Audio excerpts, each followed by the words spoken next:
Pradesh Assembly results are being seen as historic.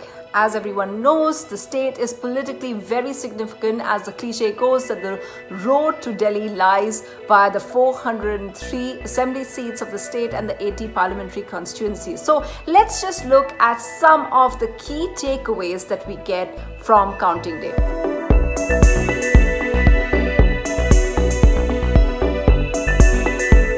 First up is the fact that Chief Minister Yogi Adityanath's position has been consolidated. It's cemented now as one of the top leaders of the Bharatiya Janata Party. Let's not forget that in 2017, when he became Chief Minister, he wasn't the chief ministerial face. He was chosen post-elections after a lot of deliberations and handpicked by the Prime Minister himself. So this time, with this win, where the party has actually gained its vote share, increased its vote share by 2%, he has finally come into his own, and he can legitimately claim this election as one of his own. As we also know, those of us who talk to BJP leaders, we know that there were quite a few detractors within his parties, especially in the state as well, and it was felt that perhaps the cadres weren't working as hard as they would. But Team Yogi Adityanath had always been confident that the way he is popular with the voters, never once doubted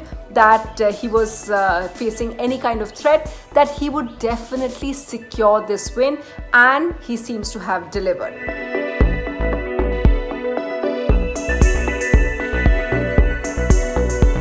Second takeaway from this, of course, is the fact that Prime Minister Narendra Modi continues to be the party's lucky mascot. Now, don't forget that during this entire campaign, especially towards the end, Prime Minister Modi seemed to have taken direct control of it. He made unprecedented trips to the state. In fact, in the last 3 days of the last phase of the election, he spent in his constituency, and that was the area, eastern Uttar Pradesh, which was seen as one of the areas that the BJP is quite weak in. So this way, and this entire win really does go home the point and drive home the point that the Prime Minister is one of the people who helped BJP, what some would call double anti-incumbency, because the BJP was talking about double engine.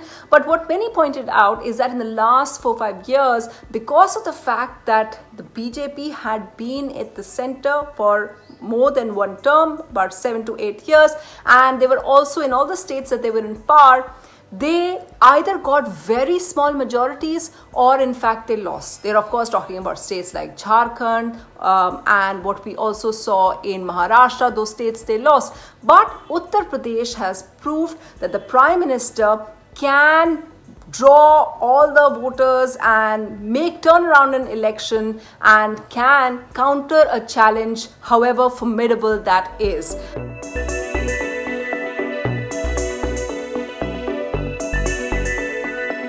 The third takeaway from this election, of course, is Akhilesh Yadav and the Samajwadi Party. Now, even the critics of the party have to acknowledge the fact that the Samajwadi Party has done extremely well. In fact, they have done, it is their best performance ever.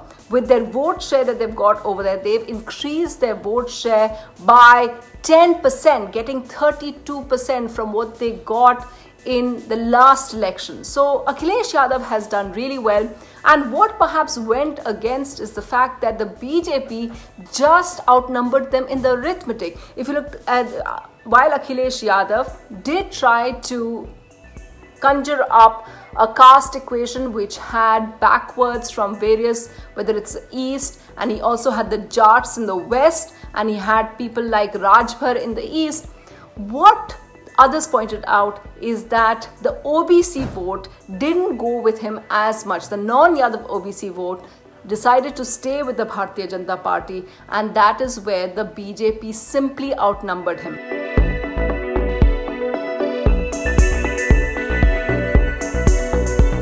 The next factor, of course, in this Uttar Pradesh election is what are the factors that got Bharatiya Janata Party this win. Now, in the run-up to the election, we heard lots of factors. We heard the fact that there were khula pashu, which is all the stray cattle because of the new laws that have been brought in, which were giving traction to the opposition parties. But in the end, it came down to just two things. One, Hindutva. And one of the things that BJP leaders talked about a lot, if you listen to Yogi Adityanath's speech, he talked about 80 versus 20. Basically, Hindu vote versus the minorities. And this majority vote, if the Muslims and the Jats consolidated towards the Samajwadi Party, it also meant that the larger number, the majority Hindus, BJP was successful in polarizing towards them. And this seems to have been key. And some people are worried that they weren't polarizing it enough. But as we know, as the verdict comes in, it is quite certain that the BJP was successful in making the Hindu vote work. What they coupled it with, just for insurance sake, is the fact that they talked about welfare politics. They talked about the fact that they've been able to overcome the pandemic, and while many people, the opposition, blamed them for the mismanagement during the COVID period, what the BJP was able to successfully talk about was the fact that they gave people free grains, and they also helped people, all the farming benefits, the cash, direct cash to farmers.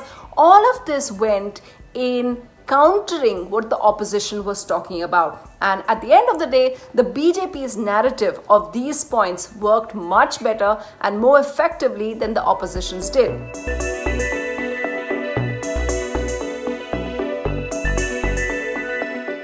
Another factor that is worth talking about is that throughout the election, everyone talked about the importance of the farmers' vote and the farmers' agitation.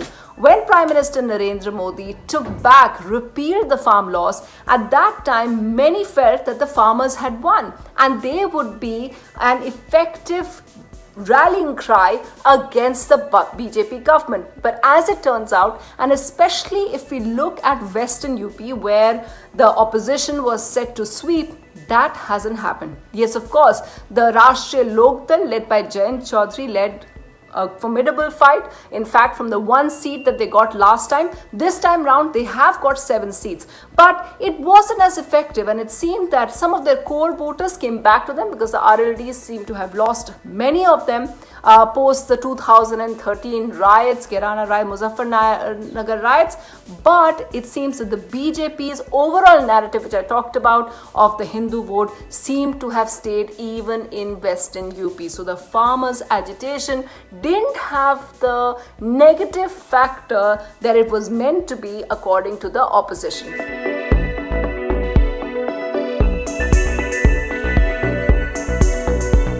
And finally, the most important factor is perhaps the collapse of Mayawati and the BSP vote.